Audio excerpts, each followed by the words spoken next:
The COVID-19 global pandemic swept through the country like a raging storm. It changed everything. Now, the worst is over and we stand at the threshold of a new normal. The time of healing and rebuilding is at hand. It's time. The 59th PMAP Annual Conference is sending out a call to action. The 59th PMAP Annual Conference, our battle cry, co-regeneration, our instruments of change, our individual strengths blended together towards one common and meaningful goal. The 59th PMAP Annual Conference. Join us. Let's make the conference our platform for adopting real and meaningful transformative change. Together, we can create a healthy and regenerative society, nation, and planet.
magandang hapon sa inyong lahat. Good afternoon to everyone who are with us this afternoon. Thank you so much for spending your Wednesday afternoon with us here in PMAP. Good afternoon, maayong hapon sa mga Bisaya, maupay na kulog sa mga Waray, marhay na hapon sa mga Bicolano. Welcome to People Manager on Cam, the online show of the People Management Association of the Philippines, the premier association of HR professionals and people managers in the Philippines. Thank you so much for spending your afternoon with us. My name is Joanne, and I am the Customer Success Manager of DX Harrison. I will be your host for this afternoon. Again, thank you so much for joining us. This is an exciting day. We have prepared topics for you. But before that, you have seen the advertisement about the annual conference. It's happening on October 12th to 14th. So this is hybrid. For the first time, we are going to see our colleagues in HR for the first time. Register now and grab your seats and contact PMAP on how to register for that. All right, so going back to our show, thank you again. Our show has four segments that stands for the acronym of PMAP. So PMAP. P for People Watch, and we will highlight our peers, the leaders in HR and business, or upcoming talents in the community. We also have Must, where we will be updated with the current issues that are affecting our daily lives, and also, of course, information that are non-negotiables that we have to know. Our third segment later on is Anticipate This, and of course, we will be informed about what are the things we have to watch out for. And the fourth segment is Work Your Heart, and we will be excited with health and wellness tips or fashion trends and hobbies. For today, our theme is youth, and it's because I'm not sure if you are all aware, International Youth Day was just celebrated last 12th of August. So let's say August is International Youth Month. It is an awareness day that was designated by UN to draw attention to the set of issues surrounding our youth today. The first International Youth Day was observed last 12th of August 2000. It's an initiative that celebrates the qualities of young people, and of course, it recognizes the challenges that they are facing right now. And of course, with what has happened with the pandemic, we are all aware that the most affected group is the youth, and we want to hear them this afternoon. We will understand better what are the issues, challenges, and also opportunities being hurdled by the youth of today. Let's get started. This is an exciting afternoon, and we have very exciting guests. The first topic we will talk about today is about the next generation of CEOs. What are they like and what makes them tick? So, our People Watch topic is Next Gen CEO. I'm so excited to that we have our segment host is also a CEO. She is the founder of Momentum Leadership and Management Consultancy, Jackie Louie. Hi, Jackie. Hi, Joanne. Good afternoon. How are you standing there? It's a Yeah, different I'm doing way. good. Yeah, it sounds so great and you look so great standing up. Indeed, there is really a great vibe and a great Thank energy you. with you Thank there you. wearing red. Yes. Yeah. Red is the color. Yeah. So while we are waiting for our guest, Joanne, so you were saying about what really tick them in terms of, or what really drives them. What do you think, Joanne? What are your curiosities as well for our next generation CEOs? I'm surrounded with very young. I mean, of course, I have my nephews and nieces, and they have. I. It's just so awesome to hear about their vision, their passion, and how much they want to work hard for it. That Yeah. really inspires me so much. So they have that drive. They just have so much energy to make things happen. That that's what I have seen with them. How Yeah. about you? Yeah, I really agree on that. They are very passionate.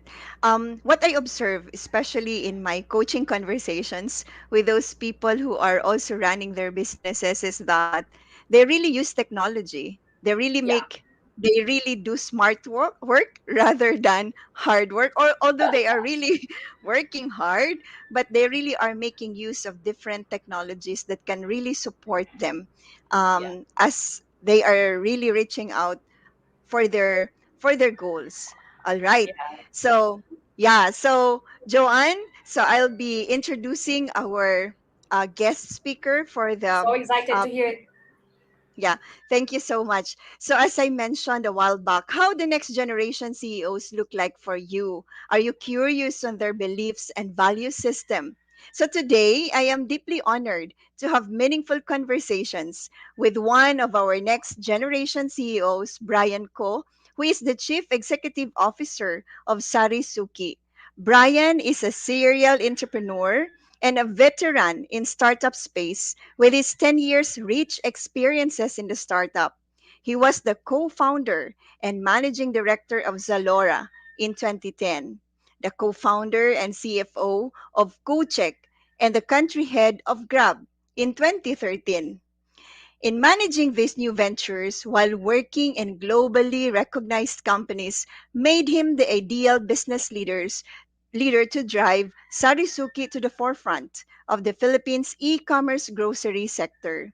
Beyond building up his own ventures, Brian is passionate about supporting the next generation of entrepreneurs through mentorship and investment funds.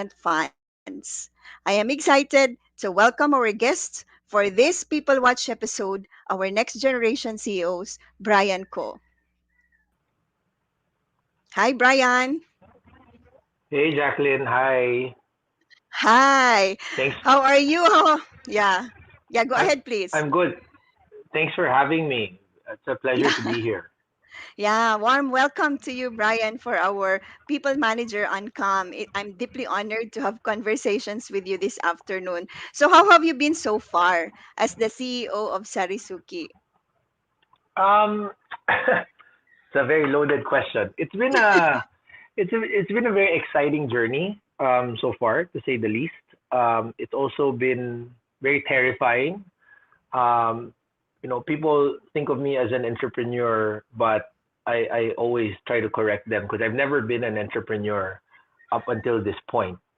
Um, and uh, and with Grab, with Gojek, with Zalora, um, we had the fortune to be able to have a big, strong base of investors from the get go, and we scaled off the back of that. But with Chaisuki, it was really bootstrapped from the start. It was very personal to me, to my wife, who was my inspiration for the business.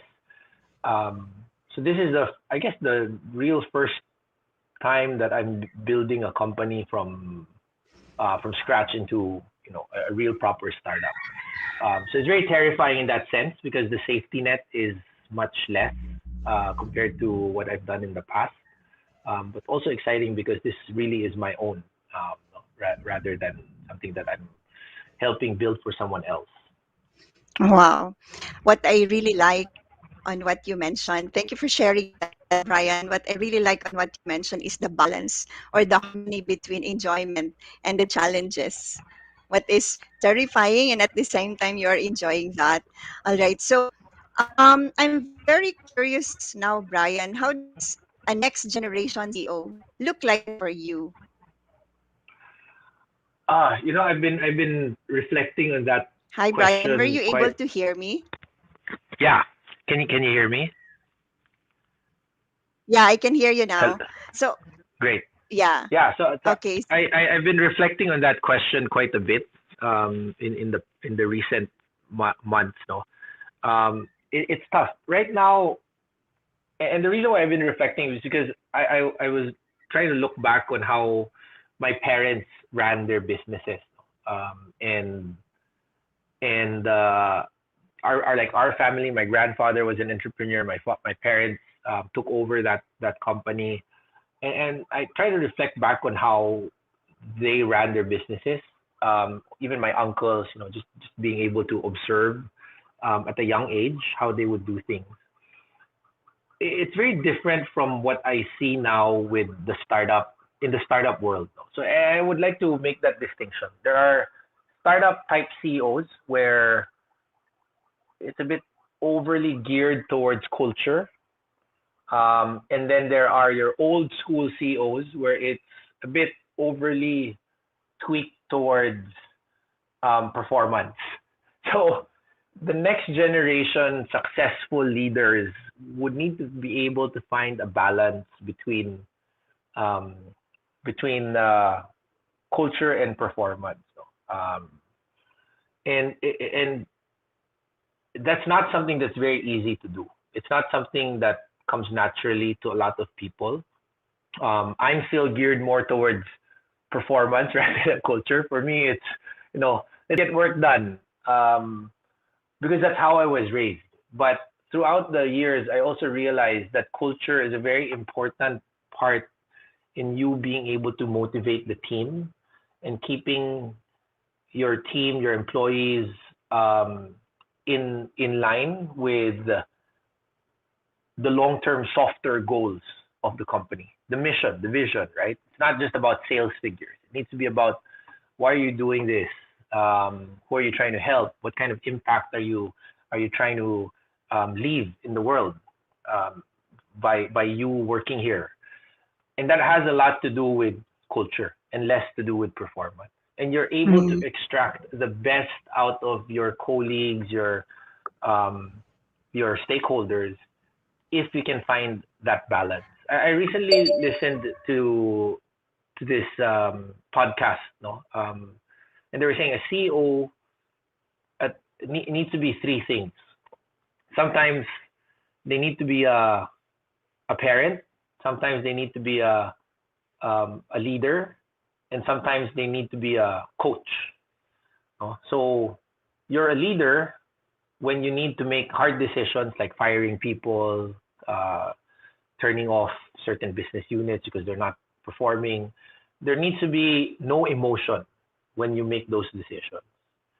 And then oftentimes you need to be a coach, not a mentor, but a coach, where you have a team of people that you're trying to motivate and move towards the same direction. And you're making the plays. You're like a basketball coach. You're making the plays. You're telling them what to do. You're orchestrating.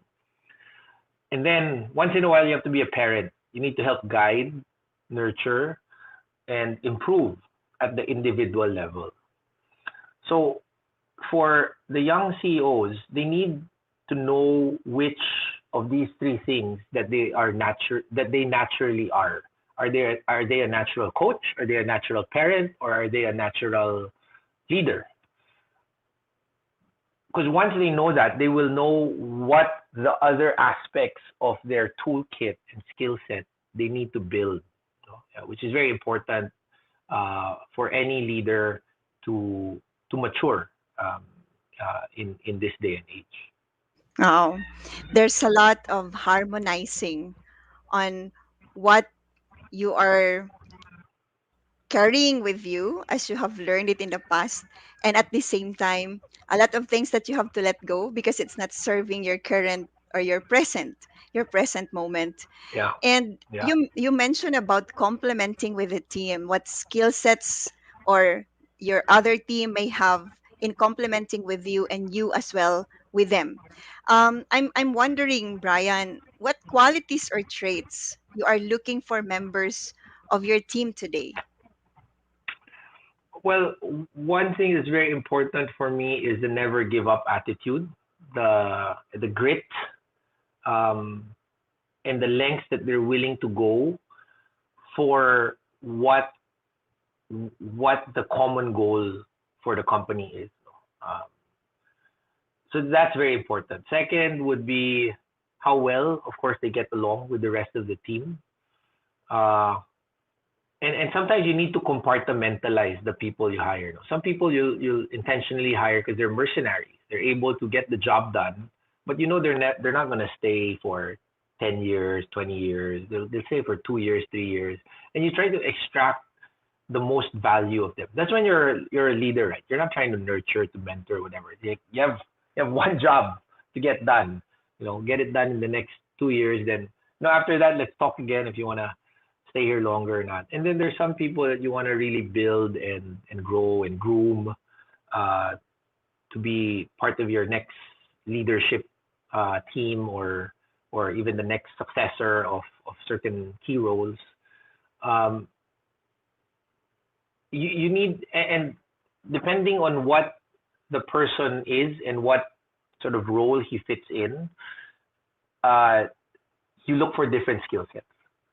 But the common thing underneath all of that is grit, being able to go through the pain and not giving up.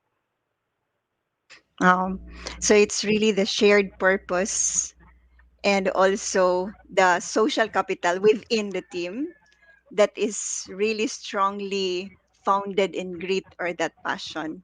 Yes, yes.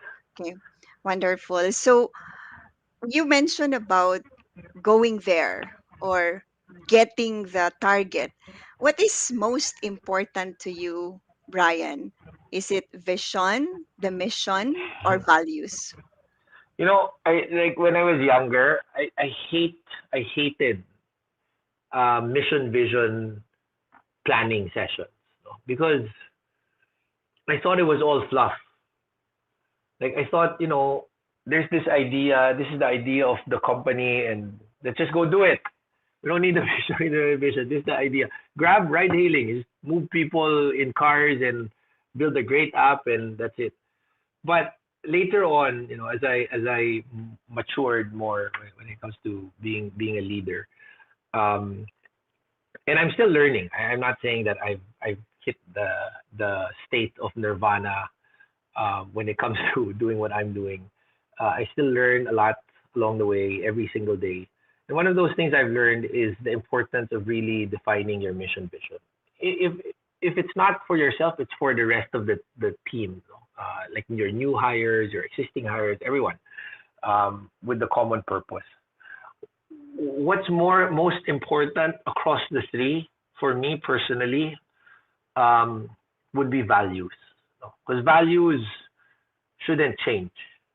The mission and the vision, I've seen it change depending on, ideally it shouldn't change every year, no, but I've seen it change and shift, and it should, depending on the market conditions. Because if you're unwilling to change your vision or your mission, um, baka nagbago na yung buong everything around you, and you're still stuck to a mission in the past, right? Or a vision that is outdated. But values, integrity, truthfulness, hard work, um, uh, you know, being open to learn, capacity to learn, not being afraid to fail. Values of a company should stay the same. The Mm, wordings can change, but the values should carry on. yeah.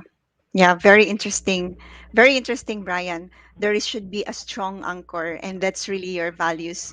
What your road or the destination may change, but you will always be guided with what is constant for you, and that is your values. So I have a lot of curiosities, Brian, but our time does not allow us to really continue with this meaningful conversation. With a short while, I have learned a lot on understanding how the next generation CEOs really think, no, and their thinking patterns this time. So, as a as a closing, anything else that you would like to share with anyone who's listening or who's watching us today? Uh, um, no, other than again, thank you for having me and allowing to share some of my thoughts around the topic. I think for aspiring CEOs out there, or aspiring leaders for that fact, no, forget being a CEO. Uh, you can't jump the gun. Sometimes you need to uh, earn your due to get to that position, and it becomes a more meaningful position rather than trying to be a CEO at too fast, too early. May not necessarily be a good thing. Always be open to new ideas and learn, and add that into your uh, toolkit and skill set. And if you think you need help, at some point there's executive coaching that's available. I think this group is a very very strong resource for that. And executive coaching is something that a lot of big large CEOs of large companies get, and being able to access that is something of a privilege. So any time that you have that chance, I think you should take it, and be open to suggestions on how you can improve yourself. And it's always a constant road towards improvement. It's never finished, never Oh, finished. wow. Thank you so much, Brian, for that wonderful message. We need to be open and reflective as we move along. So thank you so much, Brian, and back to you, Joanne. Thank you so much, Brian and Jackie, for that wonderful conversation. I really like what Brian said about, being open to learn, approaching people for coaching or for other insights. Thanks a lot. And that's coming from Brian, who was so many experience in terms of failure and of course successes as well. We really appreciate your wisdom this afternoon, Brian. And we will continue to move on our conversation from, of course, from being a CEO, learning how to build businesses and to be a leader. The question is, what are the challenges that our youth are facing today, these days? Of course, that's very important for us to understand because these are the challenges they have to overcome so that they would become better leaders of the future. And that's what we will talk about in our next segment, in our must segment. And I'm so excited because we have a very youthful host. Of course, he's a father to a very young baby who will be a leader of the future. I'm so excited. We have the head of HR for Mondanisan Philippines, Lawrence Go. Hi, Lawrence. Good afternoon. Thank you so much, Joanne. Now, good afternoon, everyone, and welcome to Musts. For this month, we will be discussing the top three challenges of the youth, and we're very, very happy to have with us this afternoon the head of community of Rappler and the head of digital communication of Move PH, and he is no other than Mr. Jules Giang. Good Hi, afternoon, Jules. Lawrence. Good afternoon to you and to all our viewers. Thank you for having me. Thank you. Likewise, we're very happy and we're very privileged to have you this afternoon. Now, Jules, given that we only have 15 minutes for the segment, and I know that the topic is relatively wide, relatively large, no, in terms of all of the things that we can discuss this afternoon. I'll go straight to the first question. Jules, what do you think are the three most pressing challenges that our youth are facing right now? Yeah, it's hard to consolidate, no? Kasi as you said nga, there are a lot of issues. But from my end, in my own perspective, I think number one, foremost is disinformation. That's number one. Mm-mm. Number two, as a consequence na rin ng disinformation, probably the curtailing of freedom of expression of some of our youth members. And lastly, in relation to the pandemic, number three, that would be what would be the effect of the 2 years of remote learning on the quality of our graduates and how it affects their learning basically. And yeah, basically that one. Maybe we could expound further. Yeah, thank you so much, Jules. No, so just for me to recap, no, disinformation, curtailing of freedoms, no, and the impact and effect of 2 years of remote learning to our youth. So perhaps we can have time for you to expound on these items, no. Siguro for a few minutes, no. Sure. What would be the specific pain points, no, that our youth are experiencing when it comes to disinformation up to the 2 years of remote learning, as you've mentioned? Yeah, for one with this information, data tells us per Kepios and We Are Social, they release a digital report year per year, and they released one for January. Comparing to the election season in 2016 and 2022, there's really an increase of usage of social media every election year. So I, I don't have the numbers right now, but I could share with you offline maybe. But we have a lot of people using social media. So basically, that's a huge market and audience for victims of disinformation, basically. So what is disinformation? Disinformation has an explicit intent to mislead people. And why do people create disinformation in the first place? Because they have their own agenda. It's a long list of agenda for sure, but the main challenge here is how can the youth counter disinformation? Because in reality, sadly, we don't have a shared reality anymore. Unlike before, the gatekeepers of information usually are the journalists, because the journalists have their own editorial processes or vetting processes. But right now, our gatekeeper mainly is the algorithm on social media. But sadly, algorithm currently doesn't have the capacity to know which is right from wrong. So Mhm. basically, if you like a page, or if you follow a page, or if you join a group, or your interests, those are the kind of content that you will receive in your own timeline. Mhm. So speaking of algorithm, we have our own different interests, right? So that primarily is the root why we don't have a shared reality of truth anymore. So that's number one with this information. With the curtailing of freedom of expression, Lawrence, I think this is somehow a consequence also of this information. Because, for example, we have usually when you are young, right, you're very energetic, you're very vocal about things, etc. And if your opinion on a specific matter um probably doesn't go with the flow with the majority, right? You could be easily tagged as an enemy of the state Mhm. or as a terrorist, 'di ba? Ganun nakadelikado ngayon. So that's one of the challenges that probably our youth members are facing right now. And lastly, on the 2 years of remote learning, it started 2020. I was able to kind of experience it in my last semester in my graduate school, and it was really difficult. So what more for those who experienced remote learning for 2 straight years, especially for those students who are in courses that needed to have face-to-face interaction. So that's the challenge that our youth are facing right now, and a challenge also the Mhm. employers. Thank you, Jules, no? Medyo nakakatakot nga if you're going to think at it, no? If you're perhaps a fresh graduate, no? Or Mhm. someone who's about to enter the workforce, and Yes. we hear about these challenges, no? About these problems. So since we're talking about these problems, no? And a good percentage of our workforce being an emerging economy, the Philippines, no? Is the youth.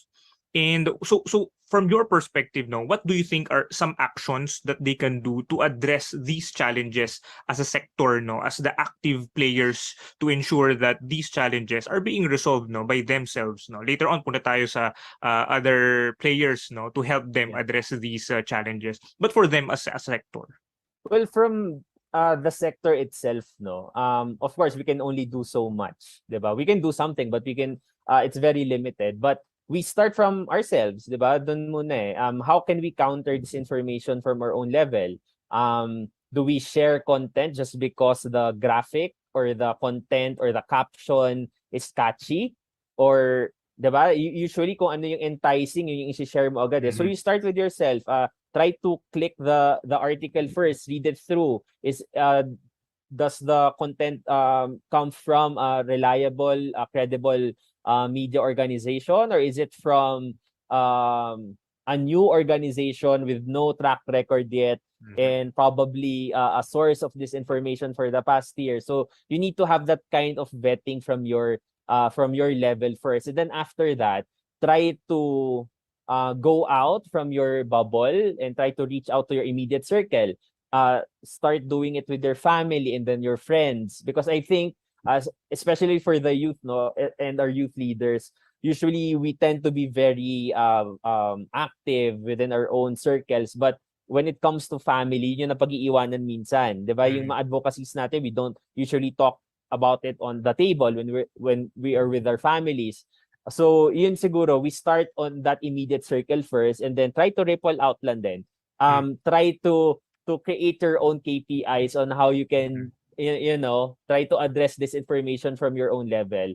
On curtailing freedom of expression, this is a long struggle, and I think every generation has experienced this kind of challenge, no? It siguro it changes lang on the approach Mhm. of each generation, but I think right now it's really more on trying to push back in a way na you're not condescending. Mhm. Kasi sometimes when we tend to be very passionate on what we believe in, there's a tendency that we might be a bit condescending, kasi nga we know so much about this particular advocacy eh. So let's try to, start from scratch and try to understand that not everyone knows about the advocacy you are fighting for. So try to go back to the basics and engage with them by engaging and not really educating. Yun yung isang thing na natutunan ko for the past years in terms of terminologies, it's very important na you're engaging not really to educate, because if you say and go on stage or go to a person and say I'm here to educate you, it's a bit Mhm. condescending already, kasi there's an apparent assumption that your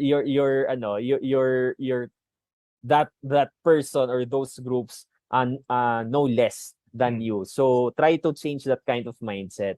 On the 2 years of remote learning because of the pandemic, I understand, I think a month ago, there's this professor from UP Diliman who commented about the surge of the numbers of summa cum laudes and Mhm. magna cum laudes. So parang they were saying na baka naging very lenient among others. But it's a very systemic problem of the institution. But I think it's also a challenge to the students then. Of course, definitely they really worked hard for that kasi that's still Latin honors, and even for those who did receive Latin honors, no. But I think it's more on exerting extra effort to learn more about the jobs that they are trying to apply in, or whether you're in work already. Kasi ako, when I started working in 2012 naman, I thought I was really confident with my degree, etc. Pero when you're starting already in your work, talagang start from scratch. So you need that kind of being grounded, of humility, to really learn or even relearn everything. Mhm. Yeah, thanks, Jules. No, and you made a very good point there in terms of the challenges. No, na some of them are indeed cyclical, no, in nature, and hindi siya necessarily unique to the Mhm. youth of today. No, such as yun nga, how do we approach the challenge of being curtailed in our freedom of expression, but the others medyo may mga idiosyncrasies that are occurring now because of the digital age, such as disinformation, and then of course what happened in the last 2 years during the pandemic, and why we moved to 2 years of remote learning, and ano yung naging impact nun sa atin. So thank you for sharing those items, Jules. And perhaps, and I've been mentioning them, the youth, but I'm pretty sure the two of us we're still members of the youth sector, in terms of being young professionals, and being able to really make an impact, to help yung kapwa nating members of the youth sector, in combating and in ensuring that these challenges are being resolved. Now, Mhm. let's also go, Jules, to the other members, or the other parts of the community of the society, and Mhm. given that a good majority of our listeners and viewers are mostly people managers, and would come from different generations, Yeah. what are some of the concrete items naman, that they can do at the workplace, very specific to the workplace, to alleviate some of these youth challenges that we've been talking about? Yeah, just to chime in, Lawrence, unfortunately, I'm no longer part of the youth sector. At least, at Okay, least, okay. at least following our laws in the Philippines, because I'm So baka 30. ako rin pala. I'm Okay, okay. 31, but in UN we're still youth kasi until Yeah, I was 35. referring to the UN. I think 30, Yeah, mid-30s, 35. no? Yeah, until Okay. 35. Yeah, anyway, for our young managers who are listening right now. I'm also a young manager right now, and it's somehow a struggle as well for me kasi um there's a need for the agility in the workplace, 'di ba? Every day different issues, especially from my industry right now in the media sector. It's really difficult kasi every day you are encountering different unique issues day per day. But I think number one, internally, if you're managing a team, it's really more on knowing the interests of your teammates, kasi you have them you have the millennials and the Gen Zs working together already. And of course, you still have the older generations as our supervisors, and those people who we get our wisdom from, right?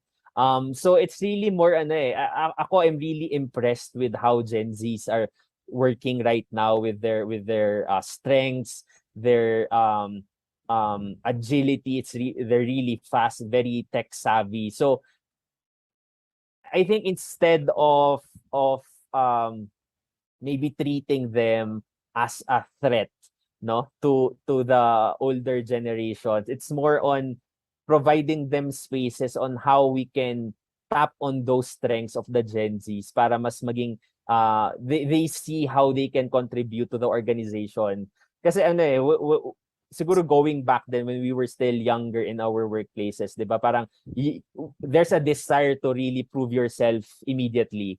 But parang eventually you will learn na there are so much things to experience and to learn then. So it really Mhm. takes humility. So you don't need to slap them naman on the face na be humble, 'di ba? But I think it's a skill of a manager on how we can package things, no, to make them understand na um don't be on a hurry, 'di ba? Parang we're here naman to learn together and to appreciate the strengths of each generation.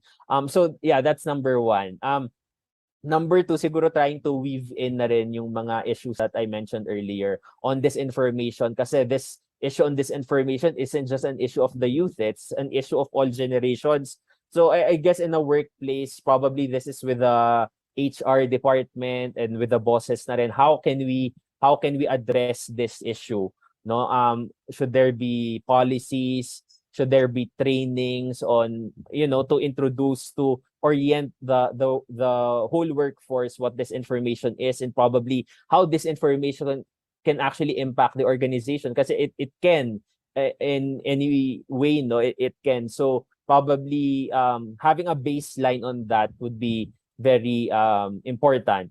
Number two, on the 2 years of remote learning, I think this is with the HR again and with the bosses, exposing them to more, again, trainings and capacity building din. Kasi iba yung experience mo when you're studying in school, whether that's physical or remote, and once you are applying everything that you've learned or you have not learned yet, Mm. diba? So I think it's really the HR's role is very crucial right now in transition to those fresh graduates coming from remote learning.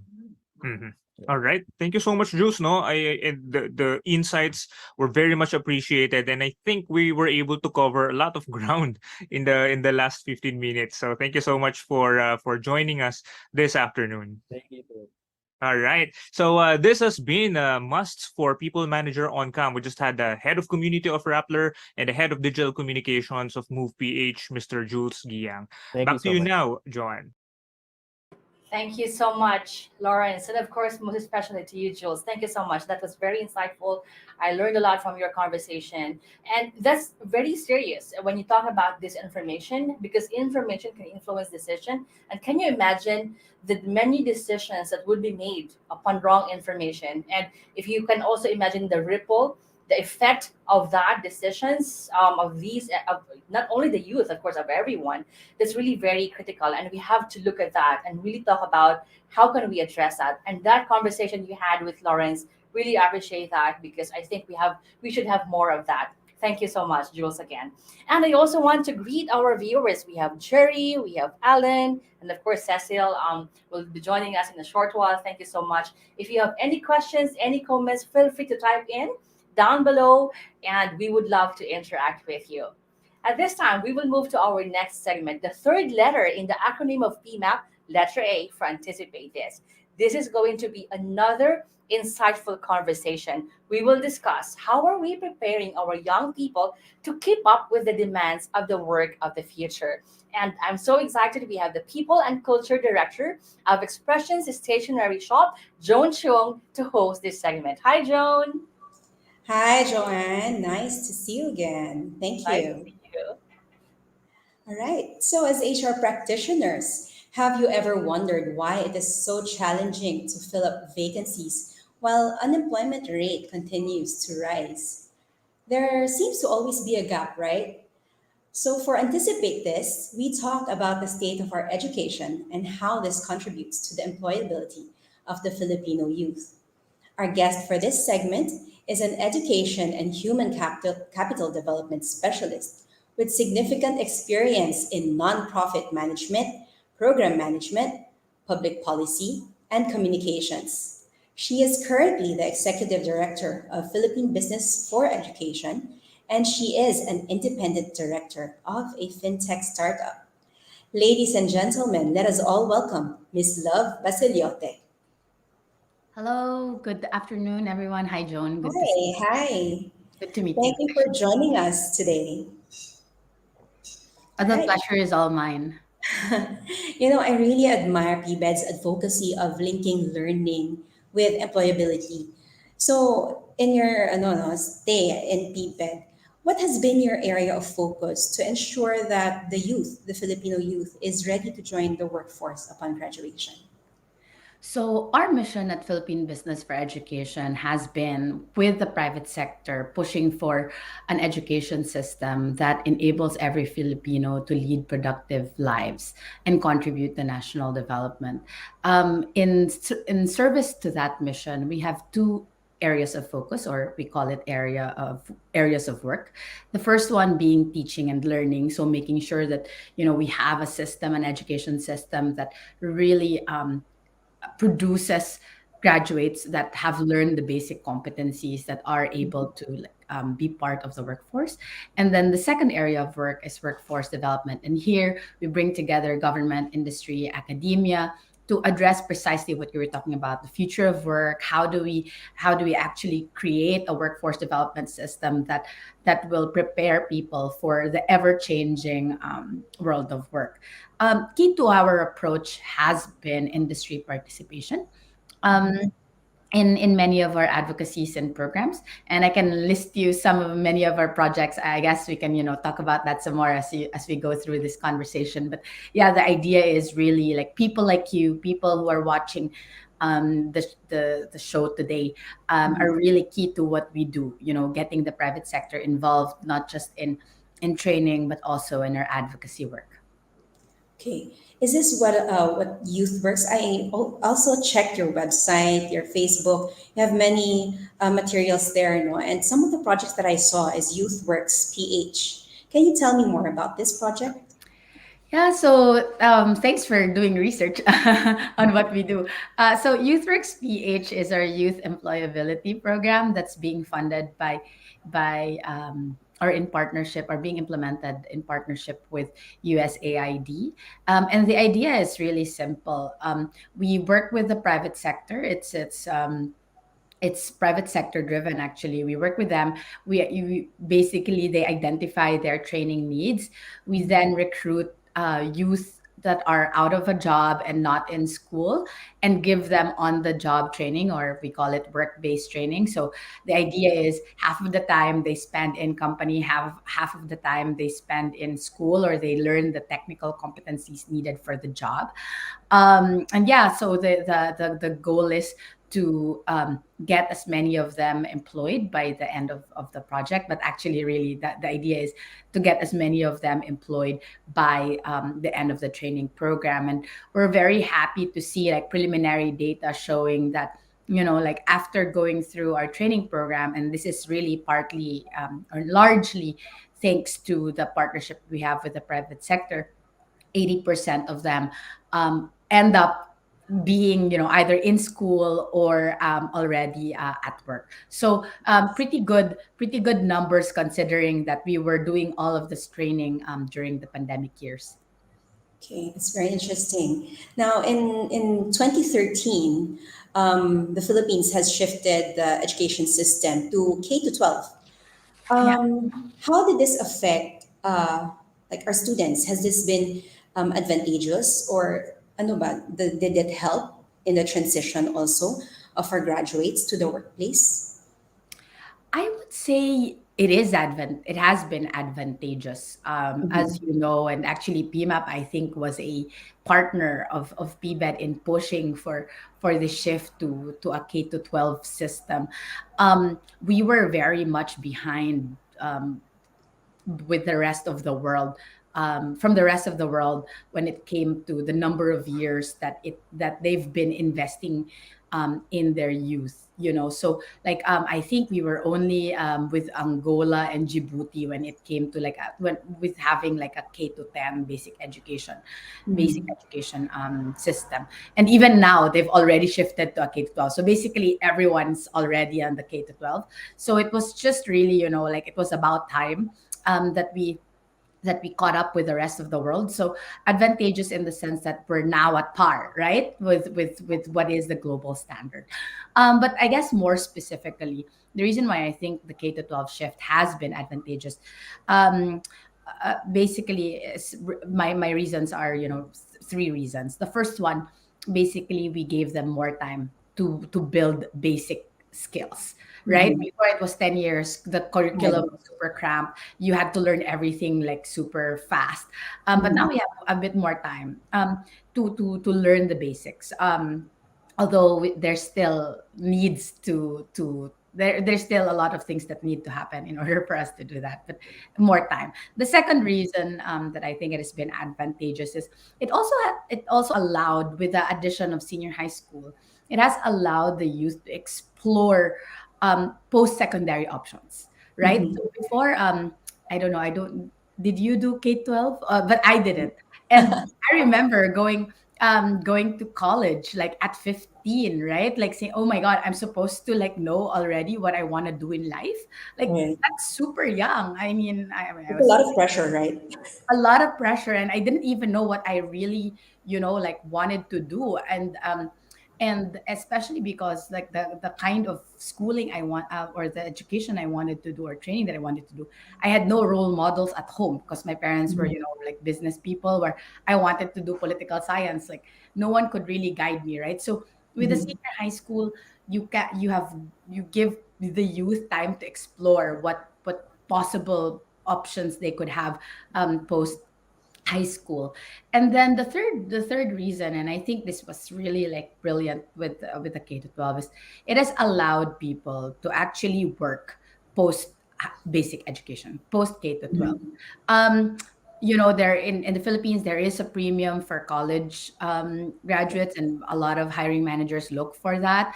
um but I'm sure hiring managers also know that many jobs actually do not require college degrees. And so, Mhm. it also allowed people to kind of match their education investments with whatever that exists in the labor market. So, for these three reasons, I think K to 12 has been advantageous for youth. All right. What about the new jobs that pop up right now? There are so many new positions that were non-existent like 10 years ago. How have we adapted to these changes, and how do we prepare for what's to come in the future? Yeah, I think it's not. I guess borrowing from the discussion earlier of Lawrence and Mhm. the other guest, um, it's Jules, I think. Yeah. This Yes. isn't unique. This isn't unique to our time, right? Like this whole Mhm. changes, new jobs, actually Yeah. throughout history, we as a people actually have experienced these disruptions. Um, I think, in terms of preparation, really, K to 12 is the first one that we did well. Like shifting Mhm. to K to 12, because as I said earlier, like we need time to explore, we need time to like build the basic foundations, because it's very important, right? Like for you to be able to read, to do like numeracy, to understand what you're reading, so that given the new information that comes in, you can then make the right decisions. You can then make the appropriate investments in yourself and also in your team. um, Mhm. the other thing that I have seen through in my 10 years of working in PBED, and working with PMAP and industry partners, I think we've done well when it came. We've done super well when it comes to bringing together government, industry, and academe together. I think more and more now, there is openness to talk and to kind of like share what our needs are, right? Like sometimes I guess you can relate as an HR professional. Like the traditional view has been HR HR and companies are the passive recipients of the products of our education system. Yeah. But what we are seeing is that cannot really happen given the hyper speed at by which things are moving, Mhm. like new things coming up, things being obsolete. And so you really need to constantly talk and come together, like, around the same table and share needs, but also, resources in order for you to address these gaps. Um, and I think I just want to zero in on information. And here we actually have an initiative that's being funded by the Australian government.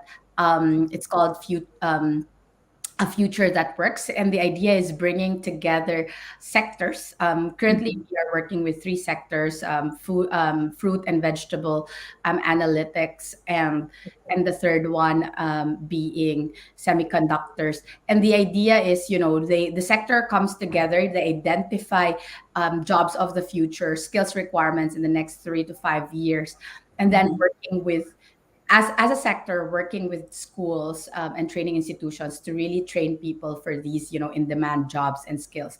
And here we are seeing really significant collaboration among private sector partners. Mhm. And then I think, in terms of, future looking initiatives, the EdCom 2, or the Education Commission 2 law, has lapsed into law last month. And I think, like, our education system, it's about time that our education system is rethought, and maybe, after that rethinking, a decision is made such that there will be an overhaul, because the way our education and human capital development system is organized now, it's very disconnected, and people get passed on from one agency to another. So there has to be, this holistic view of how we prepare our people for the future, given these rapid changes, given the hyper speed by which things move. And so, yeah, like those three preparations, I think initiatives, or if you want to call it that, would be helpful in order for us to prepare for the future. Yeah. Well, the topic today is so interesting, and it's so sad that we have such limited time. But for my last question, you mentioned a while ago that initially we were just passive recipients, right, of the academe of the education system. How can we take a more active role? You mentioned you have partnerships already, but for our audience today, how can they support this cause? How can we work together? Yeah, thanks for asking that question, because that's really the most important one, I think. So, two things. The first one, please be a training partner, and also, I guess, an advocacy partner as well. Training partner, I think this is something that you already do. Some of you probably are already partners with us for many of our projects. But I encourage everyone else who is not yet a partner, be a training partner, as early as you can, right? Like, not when they're already hired by you. And I understand that, there are also cost implications and stuff, but really, when you invest in the youth or in your future workforce early, you will also reap bigger rewards, right? Mhm. Because you have more True. loyalty, you have people who are really trained to be productive on day one.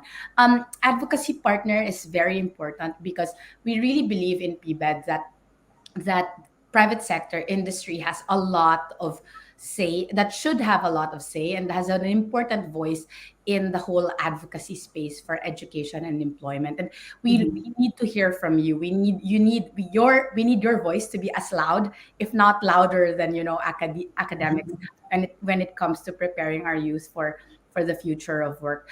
And then, I guess, more practically, and you might be wondering, oh, how might we reach you? Yeah. um, you can email us, info@pbed.ph, or you can also visit our various Facebook pages. Mhm. And, information on all of our programs, all of our advocacies is there. So please, do visit our pages, and be like Joan, doing research on us prior to this interview. Yeah, I would love to hear from you, and rest assured that we will respond to all of your emails and all of your messages. Okay, great. Thank you so much for joining us, love. And I hope that we all take on a more active role because this is for our future after all. So, again, thank you. And back to you, Joanne. Thank you so much, Joan, for that conversation with Love. And Love, thank you so much for your time this afternoon. I'm sure you are very busy with so many programs that you are leading right now, but really appreciate you taking time to educate all of us how we can help develop and train our youth these days. They are our future leaders, and we really have to be part of these projects that you're doing. So, thank you so much for sharing how we can partner with you. Me personally, I'm worried about the education because during the COVID, the pandemic time, school and education took a back seat for 2 years. Of course, they were enrolled, but nothing compares to a face-to-face study. So, and it's nice to know that it's great to know that there are so many programs, so many interventions on how we can help the youth prepare for the future. Thanks again, Love, for sharing.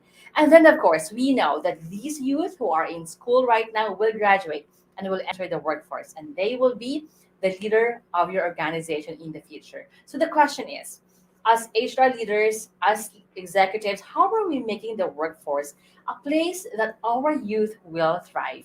We will move to our fourth segment, the fourth letter in the acronym of PMAP, P for Put Your Heart, and we will talk about rebranding the workplace for the youth. I'm so excited to welcome the director for Curious Cat Group, Cecil Ramos Carlos. Hi, Cecil.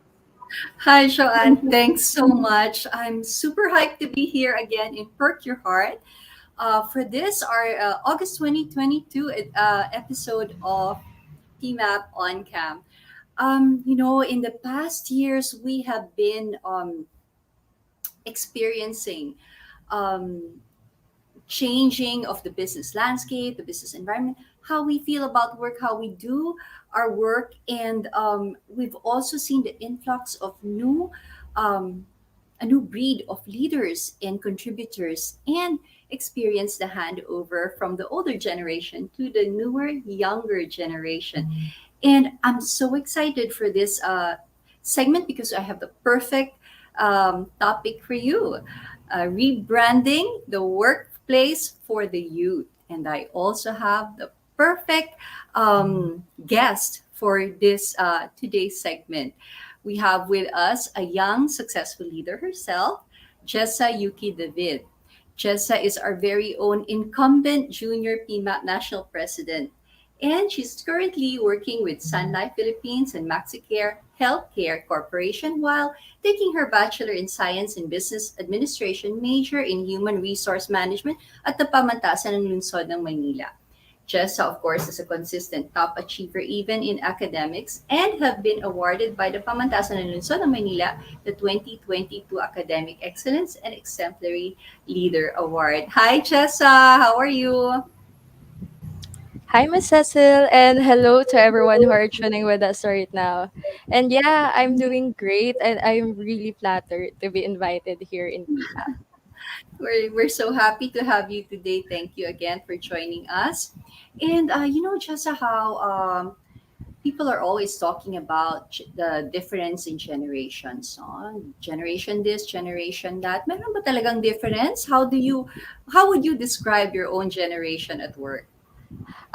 Actually, I heard a lot of comments and labels given to Gen Zs, both good and bad, I think. But the most accurate one is that the Generation Z is one of the progressive generations. And maybe because we grew up with technology that gave us a chance to view the world in a bigger picture.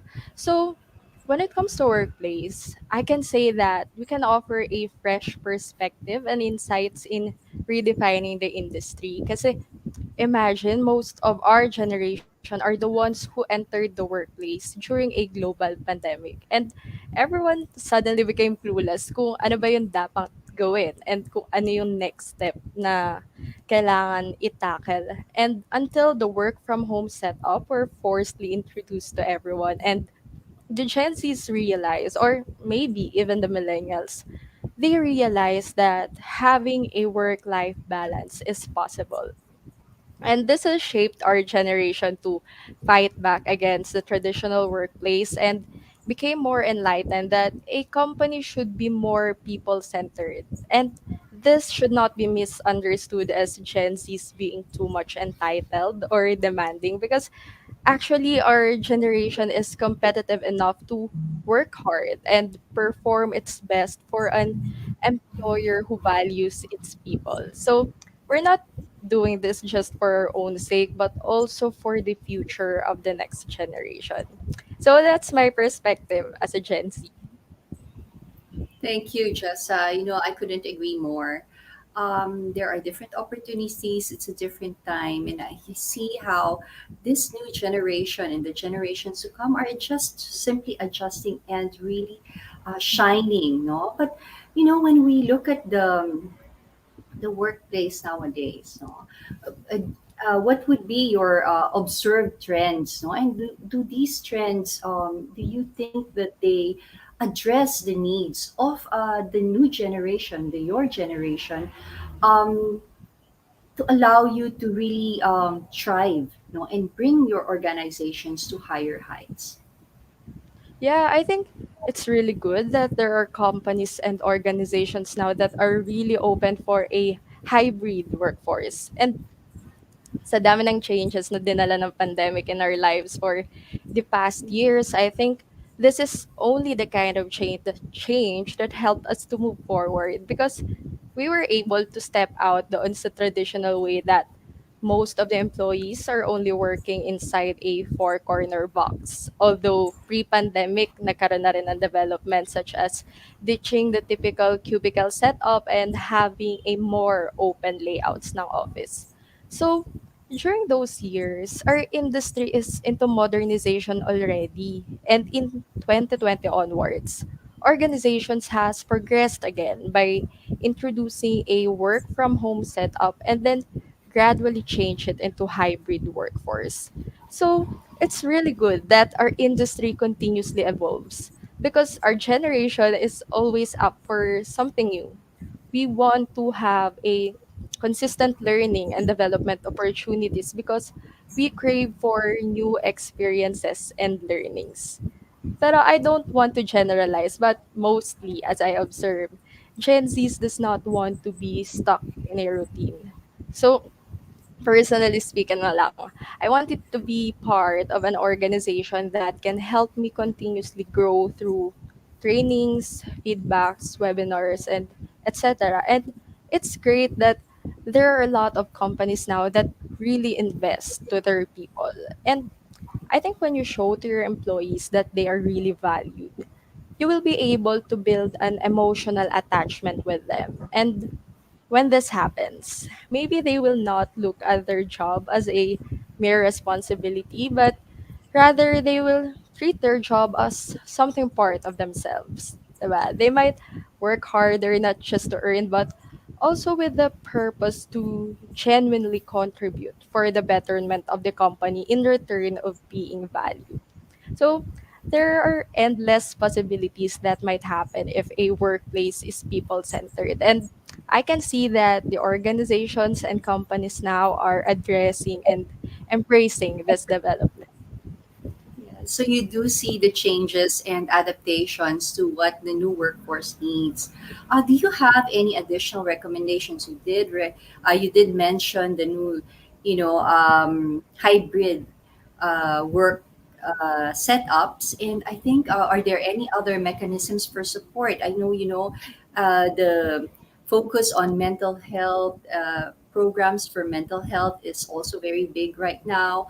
Do you have any other recommendations for mechanisms of support, electronic adjustments, spatial or ergonomical adjustments that should be done in the workplace?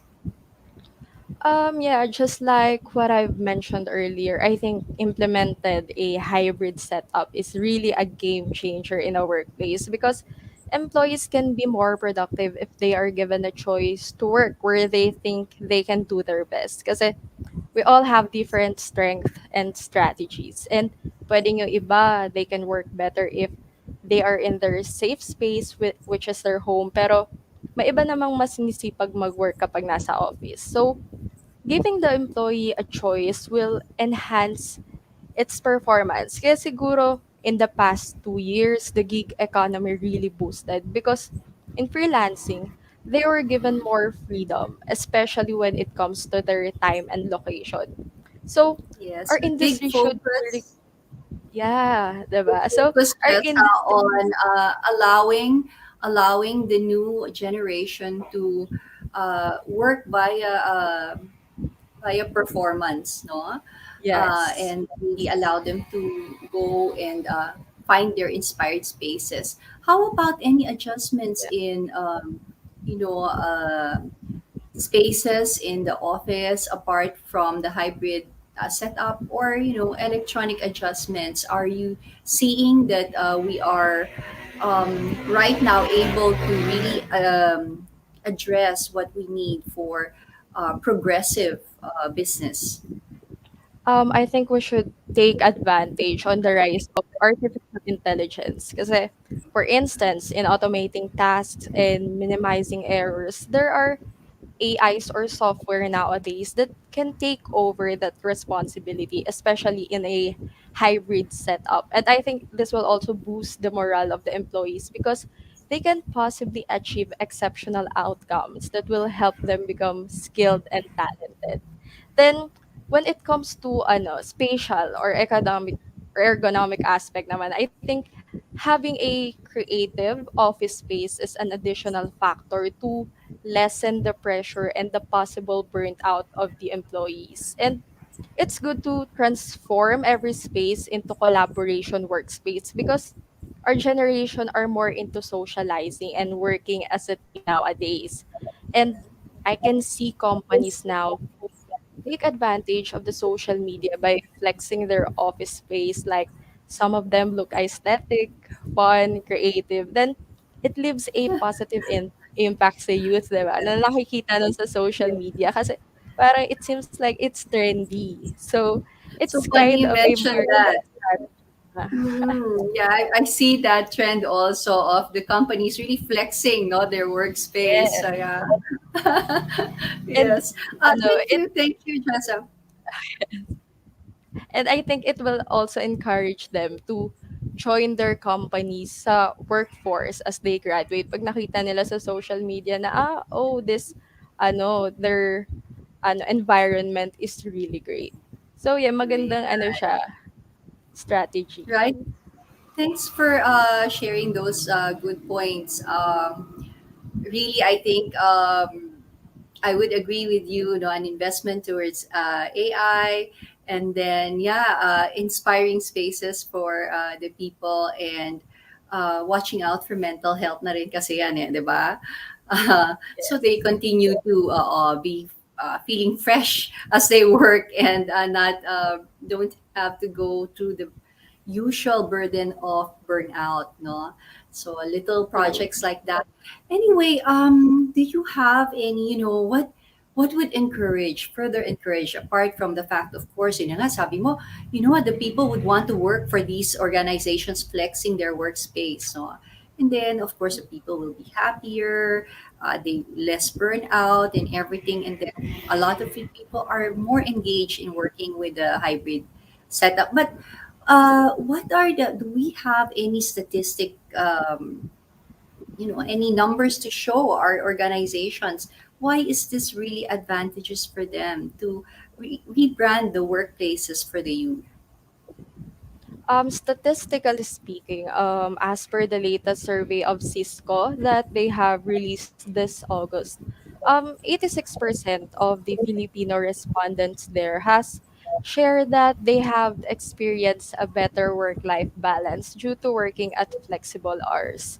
And siguro idagdag mo na rin dito yung less or no commuting at all to work because we know that the transport system here in our country is stressful. So, aside from that, nagkaroon din ng time yung mga employees with their family and nakatipid rin sila on the side na they don't have to spend for their food and transport kapag papasok sila sa work. So, the result of that survey is a good indication that hybrid workforce is an effective setup, especially if an organization aims to be more people centered.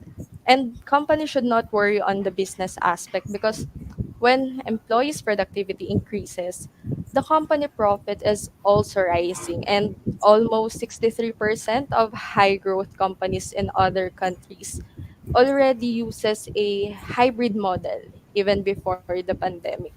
So our country should also consider this kind of change. Thank you so much, Jessa. Um, I have one last question.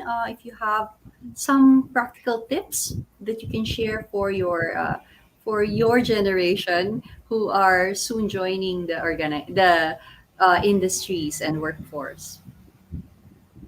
I think you should start going out of your comfort zone and start learning yourself deeper because you might not be the same you 5 years ago. Maybe your goals have changed since then, and maybe your ambition is not the same anymore. Kaya it's important to always revisit kung ano na ba yung priority natin in life. So when we enter the workforce, we know who we want to be. So to help you discover more of yourself, you can try to reskill or upskill, and actually being part of the student organization will also unleash all your potentials. Kaya I hope students will be more engaged with their respective organizations, either sa loob ng campus or in national organization like JPMAP. So if you're interested, we are currently open for new members in JPMAP because we had opened our membership renewal yesterday. So, habol na kayo guys. But promotions aside, your college journey is also crucial to determine what path would you choose. So, you really have to prepare and know yourself better, and don't be afraid to ask for guidance. So, that's are my few cents for the students who are listening now. Jessa, thanks so much. Thanks again for guesting with us today, and I'll catch you again another time. Back to you, Thank Miss Joanne. you. Thank you. Thank you so much, Cecile and Jessa. That was a segment true to its segment title, Perk Your Heart, because that really perked my heart. I mean, it was just so nice hearing and listening to Jessa talk about, I mean, so many aspects about self development and the education and the workforce. Thanks a lot, Jessa. We have hope. We have youth like Jessa, and I agree with you.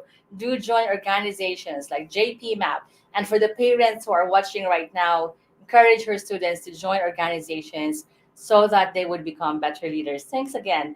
And I want to greet again our viewers. We have a question actually from Ramil about K 12, if they are employable, and we were not able to address that earlier. And I'm sure Love would be happy to address that question. And if Ramil do reach out to the website or the Facebook page, and I think it was mentioned earlier. I'm sure that question would be addressed. But thank you so much for tuning in and watching us this afternoon. So, thank you so much to our guest, Brian Koo, CEO of Sarisuki. Jules, thank you so much. Jules Giang, Head of Digital Communications for Move PH. Love Basilote, the Executive Director for Philippine Business for Education. And of course, our JPMA President, Chesa Yuki David. Thank you so much for spending your time with us this afternoon. And I would like to call on our segment hosts who are with us at this time, Joan and Cecile. Do join me here, and what are your thoughts about the conversations we've had with our with our guests this afternoon? Oh, Hi, hi, everyone. Lawrence. Yes, and Lawrence is here as well. Thanks a lot for joining, for being available at this point. Let's hear from the gentleman first. Any thoughts about your interview with Jules, or of course with the other guests as well? Yeah, so definitely it's for me it's really getting the reminder that the workplace is a critical venue to empower our youth. So we in PMAP, no, and even our other viewers and listeners that are not PMAP members, no, it is very important, no, it's an imperative for us to really play our roles and ensure that we provide that certain level of empowerment, no, and support to those who are relatively new to the workplace. I agree. I agree. They are navigating a new environment. Without the proper support, they might not be successful. Thanks, Lauren. How about you, Joan? For me, I think that my key takeaway is the cooperation among industries. So it's not just the responsibility of the government or the Department of Education, but also, like they say, that it takes a village to grow, uh, grow a student. No, to raise a child, right? So the different support from different industries, the different private sectors as well, would definitely help raise the bar, no, for the readiness of our graduates. And I guess also it will also benefit us because once we have trained the youth, then we like deepen our pool, no, for these talents as well. Thanks a lot, Joan, for sharing Thank that. you. How about you, Cecile? What are your key takeaways? Well, John, I do love hearing Jessa talk about her point of view, of course, as a representative of the new generation, right? And I see, the ideas, and I also notice this with other generations, and I love that there's an openness of the older generation and to see this, to understand this, and yeah, to really adapt to what needs to be done and changes that needs to be done in the workplace, no? And I really am so happy with this segment because parang feeling ko moving forward talaga tayo, 'di ba? Moving forward to the future. And thank you for everyone for joining us today. I agree with you. This is a very heartwarming episode for me as well. Really have a lot of promise. And of course, thanks again, Lawrence, Joan, and Cecile for hosting our segments this afternoon. To all of you who are watching us, our youth has a lot of potential to contribute to education, to employment, social justice, to name a few. And we have to adopt an integrated approach to supporting young people across all sectors. This is a challenge for all of us. How are we preparing the youth for the future? This is a challenge to parents, to educators, to business leaders, and of course, our government leaders as well. Cliche as it may be, as Jose Rizal said, ang kabataan ang pag-asa ng bayan. What if the youth will lose their hope? What if they don't have the right skills or competencies or mindset so that they would contribute in the future? So the question that we have for you now is, what are you doing for the future of our leaders? Thank you so much for joining us this afternoon. And of course, check out our magazine, People Manager.ph. People Manager on Cam is also open to sponsorship. Contact Jansen. His email is displayed before. We invite you to the annual conference of People Manager Association of the Philippines. That is happening on October 12 to 14. That is hybrid. Our theme this year is co-regeneration. Register now and reserve your slot. For those interested to join People Management Association of the Philippines, the premier organization of HR leaders in the country, contact Rhea or check our PMOP website for membership details. I want to acknowledge and introduce the committee and the people behind this online program. Our president, Ms. Ellen Pulido, thank you so much for your support. COPA and the Board of Trustees, committee members of PMAP's Branding and Marketing, Media and Communications Committee, and our editor-in-chief of the People Manager magazine, Joe Bataican. Of course, I also want to thank our technical team helping us behind this show. Sarah, Johnson, and Del, thank you so much for the grace, even if we had so many pressures. Thanks a lot for making this episode successful. We hope that this was helpful and very insightful for all of you. Thank you to our viewers, listeners, sponsors, and to PMAP. Stay safe, everyone, until our next episode. See you. Bye. The COVID 19 global pandemic swept through the country like a raging storm. It changed everything. Now, the worst is over, and we stand at the threshold of a new normal. The time of healing and rebuilding is at hand. It's time. The 59th PMAP Annual Conference is sending out a call to action. The 59th PMAP Annual Conference, our battle cry, co-regeneration, our instruments of change, our individual strengths blended together towards one common and meaningful goal. The 59th PMAP Annual Conference. Join us. Let's make the conference our platform for adopting real and meaningful transformative change. Together, we can create a healthy and regenerative society, nation, and planet.